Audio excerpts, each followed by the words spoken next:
Dicho esto, también queremos darle la bienvenida, por supuesto, a nuestra primera invitada, que ya se encuentra en la cabina de RPP, Nancy Arellano, presidenta fundadora de Beneactiva, vicepresidenta de la Coalición por Venezuela, directora de integración de Cedro y politóloga. Tenemos que hablar de Venezuela nuevamente, porque a la decisión adoptada por el Tribunal Supremo de Justicia ahora se ha sumado una convocatoria a otra elección, a una mega elección. Esto en el marco de una situación de tensión en la que a su vez la oposición está convocando a una nueva marcha para el día de hoy. Esto, según ha dicho María Corina Machado, a un mes del triunfo de 28 de julio, que no reconoce el régimen de Nicolás Maduro. Muy buenos días y bienvenida. Gracias por estar con nosotros. Muchísimas gracias a ambos por la invitación. Buenos días. Hay una preocupación sin duda entre los países democráticos por cómo se va a resolver la situación de Venezuela, pero el día de ayer escuchábamos a un Maduro bastante empoderado, al que parece, como se dice criollamente, no entrarle balas y decir o atreverse incluso a convocar a una mega elección, a empoderar a Diosdado Cabello cuando este problema no está resuelto. Él no ha mostrado las actas. ¿Cuál debería ser en este momento la postura de la comunidad internacional y de qué manera puede ser realmente efectiva ante un comportamiento que desconoce cualquier medida o cualquier pronunciamiento desde el exterior e incluso la voz del propio pueblo venezolano? Bueno, ahí yo creo que es importante entender que está jugando a un proceso de normalizar lo anormal, ¿no?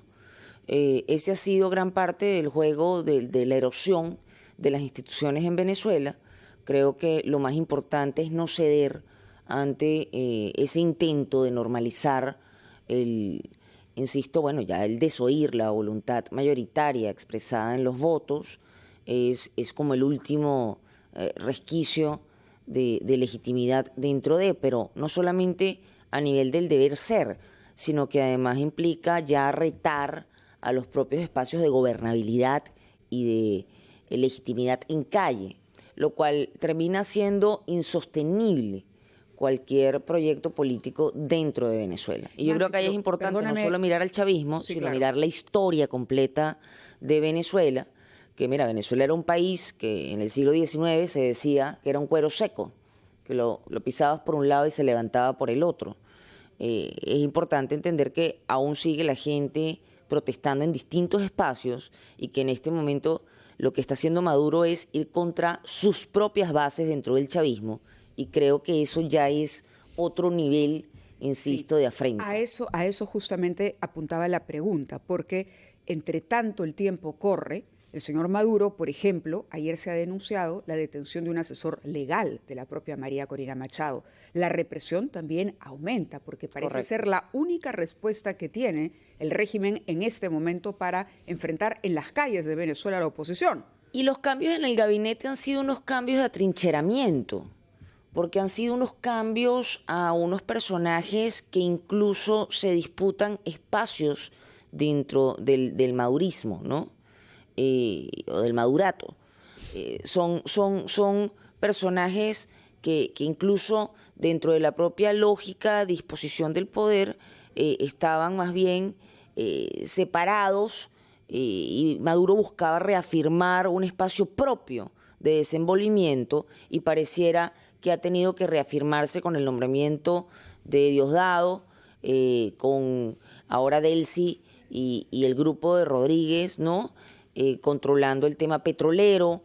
O sea, esas movidas yo creo que también hablan en sí mismas. Hubo cambios también importantes hace una semana en el alto mando militar, lo cual te habla de grados de paranoia y desconfianza en quienes estaban. O sea, yo creo que se demuestra el resquebrajamiento allí, pero además recordemos que de todas maneras el acto de toma de posesión es en enero.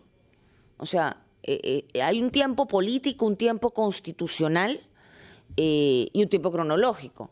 Y en ese tiempo político están jugando varios actores en blanco, en negro y en gris.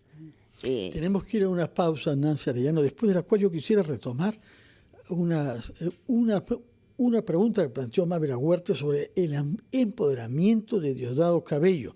Sería bueno que nos precise un poco quién es este personaje, y porque ha recibido el Ministerio del Interior, nada menos. Y desde el primer momento se dice que Chávez dudó sobre quién debía ser su sucesor, si Diosdado Cabello o Nicolás Maduro. Ahora están juntos en el gobierno con un puesto importante, ha sido empoderado realmente, ¿no? Quisiera que nos diga una palabra sobre él, su función, sus particularidades frente a Maduro y su trayectoria también delincuencial, por favor. Esto nos lo dirá después de la pausa. O sea, había quedado planteada la pregunta que fue motivada por una pregunta inicial de Mávila Huerta respecto de Diosdado Cabello. Este es un personaje que viene de la Fuerza Armada, que estuvo en el golpe de Chávez del año 92, un golpe fallido, pero que lo lanzó y le permitió luego capturar el poder, pero que viene de una trayectoria diferente que la de Maduro. Explíquenos qué diferencias hay, cuál es el digamos, punto de partida de la evolución política del señor Diosdado Cabello y qué significa que haya asumido desde ayer el Ministerio del Interior. O sea, él formó parte del MBR 200, es decir, del germen del chavismo como movimiento político dentro de las Fuerzas Armadas. Sin embargo, el protagonismo, por decirlo así, lo toma después del 4F y ha ocupado los más diversos cargos. Recordemos que fue el vicepresidente de Venezuela en el momento del golpe en el 2002. Estuvo al mando de la Asamblea Nacional y, bueno, está acusado de dirigir el cártel de los soles y tiene una orden de captura por la DEA. ¿Qué cártel es ese? Cuéntenos. Básicamente estamos hablando de delitos de narcotráfico ligado a los estamentos, algún segmento de los estamentos militares en Venezuela. Y bueno, particularmente tiene el control buena parte del Partido Socialista Unido de Venezuela y además sabemos que es uno de los pilares, ¿no?, de la propaganda política dentro de Venezuela, con el programa con el Mazo Dando, por donde, bueno, tiene cantidad de insultos y amenazas. Entonces, claro, ahí hay un mensaje nuevamente, ¿no? Por eso yo hablaba del atrincheramiento, porque es un mensaje violento el nombrar a un personaje como Diosdado en el Ministerio de Justicia. De Interior, perdón. Se llama Interior y Paz en Venezuela. Y el mensaje irónico fue que él sabía mucho de paz. Y claro, estamos hablando además de un personaje que no pertenece al ala, digamos, ideológica de la izquierda dentro de los movimientos, insisto, del chavismo, sino más a el estamento militar, a esa visión de... O sea, dentro del chavismo hay que entender, ¿no?, que esa visión que había facha de líder único, Fuerzas Armadas y pueblo, era el triunvirato que sostenía la idea del caudillo que controlaba la revolución. Por eso es que no había chavismo sin Chávez y se van a procesos como la reelección indefinida que se somete a referéndum constitucional. En este caso lo que estamos hablando es que hay un mensaje nuevamente de quien representa ese poderío con arraigo en una historia en el chavismo. Una reafirmación, digamos, una reafirmación. Hay una reafirmación, pero insisto que no es un personaje que se estaba moviendo. O sea, Maduro de alguna manera retrocede a la interna 2 pasos. Maduro estaba formando 2 suertes de movimientos políticos paralelos al PSUV. O sea, frente al proyecto hegemónico de poder del PSUV. Partido Socialista Unificado de Venezuela, ¿no? Sí. Ahorita ellos primero sacaron uno que era Somos Venezuela y ahora están sacando uno que se llama Futuro, que ronda en torno a la figura de Maduro, 100%, como el nuevo caudillo. Entonces, pero la estética es una estética mucho más moderna y está ligada a las juventudes en una separación del proyecto originario de Chávez. Entonces, por eso digo que si leemos más, ¿no?, a detalle, hay rupturas importantes que se advierten dentro del resquebrajamiento del chavismo como movimiento. De eso yo hablaba del postchavismo y de incluso el antichavismo dentro del madurismo. Y es importante leer eso porque insisto que son procesos, es un proceso de erosión y es un proceso de erosión importante, sobre todo cuando lo que muchos advierten es que esto va a acabar con una implosión desde dentro del poder mismo en Venezuela, sea en las Fuerzas Armadas o sea en la propia cúpula de poder. Hay una convocatoria para una marcha hoy. Ganó Venezuela, acta, mata, sentencia. A la calle el 28, a un mes del triunfo del 28 de julio, Venezuela y el mundo rechazan el fraude de Maduro y su régimen. La convocatoria aquí en el Perú es en el Campo de Marte.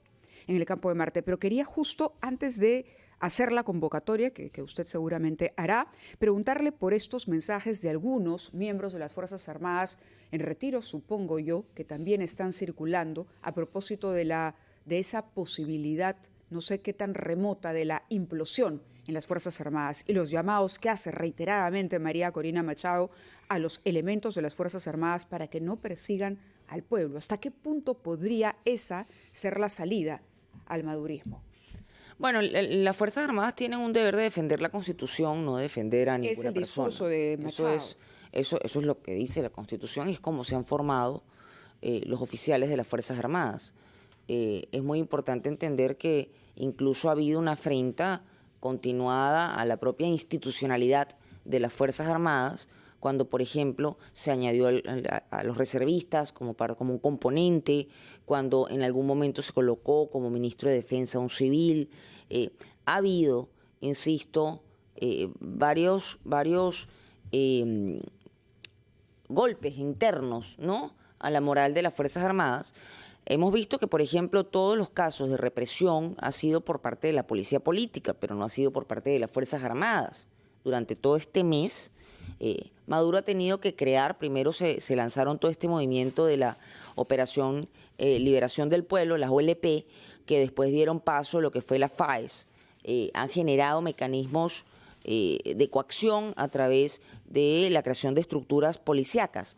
Pero las Fuerzas Armadas, insisto, sigue teniendo un importante rol aquí y no ha participado en este momento de los mecanismos de represión. Las Fuerzas Armadas es el plan de república. El llamado sobre número 1, donde están las actas, están custodiados por las Fuerzas Armadas. Si alguien sabe y tiene la evidencia y las pruebas de quién es o quién será a partir de enero el comandante en jefe de las Fuerzas Armadas, son las propias Fuerzas Armadas. Y son los militares. En el artículo que usted ha publicado hoy en La República, termina haciendo una reflexión sobre las consecuencias regionales que tiene el fraude en Venezuela, sobre todo si viniera a confirmarse con un nuevo mandato de 6 años de Nicolás Maduro. Y una parte de la proyección regional de esta crisis tiene que ver con la posibilidad de un nuevo éxodo. ¿Qué sabemos sobre eso? Bueno, la estadística te hablaba de 10.4 millones más. 10.4 millones más. O sea, una tercera parte de la población que ha quedado dentro. Lo que está proyectada. Bueno, no, sí, casi más que lo que ha quedado dentro, porque hay 28 millones dentro, ¿no?, lo que se estima.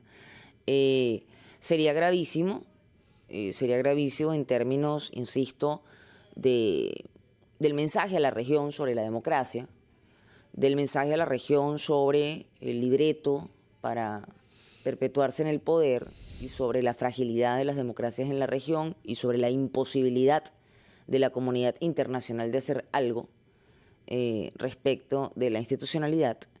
Sería el fracaso de todo el proyecto regional del siglo XX en términos de democracia. Creo que allí juegan incluso distintos actores. Recordemos que, bueno, en un mundo como el del siglo XXI no solamente hay una relación directa entre los países y la interdependencia compleja en términos políticos, sino también en términos económicos. El hecho de permitir que avancen proyectos de aferrarse al poder por medios no constitucionales y normalizar esto como crisis. Mira, sería la mayor crisis de desplazados forzados de la región. Y del mundo. Ya lo es. Si es que las cifras son las que usted dice, del mundo más que Siria. Muchísimas gracias, Nancy Arellano, por estar acá y por ilustrarnos sobre lo que pasa en su país. Naturalmente deseamos que esta crisis se resuelva cuanto antes. Hay que seguir. Y de una manera democrática. Por eso la manifestación de hoy jugará su papel. Muchas gracias por su presencia. Gracias por estar con nosotros.